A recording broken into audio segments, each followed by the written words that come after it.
वणी ते वडाळी या मार्गावर जवळपास 2 वर्षापासून जे हर्ष कंपनी म्हणून नाशिकची आहे, त्या कंपनीने जे रस्त्याचं काम घेतले.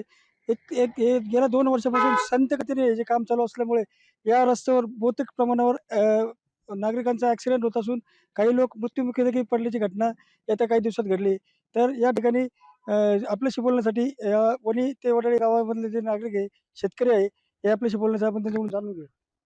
काय सांगाल या रस्त्याचं काम किती दिवसापासून चालू आहे आणि काय मागणी आहे तुमची? या रस्त्याचं काम जवळ-जवळ 2 वर्षापासून काम चालू आहे. हो, पण मग काय तुम्ही ते मागणी अहो, एवढे खड्डे आणि मुरुमाचे गंज टाकून ठेवले. कुठल्याही प्रकारचे निशाणे वगैरे काहीच नाही. खड्डे टाकले इकडे. कुठल्याही प्रकारचे निशाणे नसल्यामुळे अ, अनेक प्रकारचे ॲक्सिडेंट इथे झाले. त्याच्यात कमीत कमी 7-8 लोकं मृत्युमुखी पडलेले आणि काहींचे ॲक्सिडेंट मोडले. कोणाचे हात ॲक्सिडेंटमध्ये हात मोडले, कोणाचे पाय मोडले.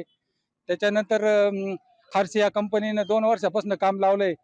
आणि त्यांनी कमीत कमी वेळात हे काम पूर्ण करावं अशी आमची ग्रामस्थांच्या चिखलआंबा ग्रामस्थांच्या वतीने अ, विनंती. साधारण 2 वर्षापासून वडळी, भोई ते वणी ह्या रस्ता काँक्रिटीकरणाचं काम चालू आहे. आणि हे काम इतकं संथ गतीने सुरू आहे, का अपेक्षा होती का कमीत कमी 2 वर्षाच्या आत हा रस्ता पूर्णत्वास होणं गरजेचं होतं. कारण हा रस्ता इतका महत्त्वाचा आहे, का 2 तालुक्यांना जोडणारा रस्ता आहे. वणी बाजारपेठ, कांदा बाजारपेठ आहे मोठी.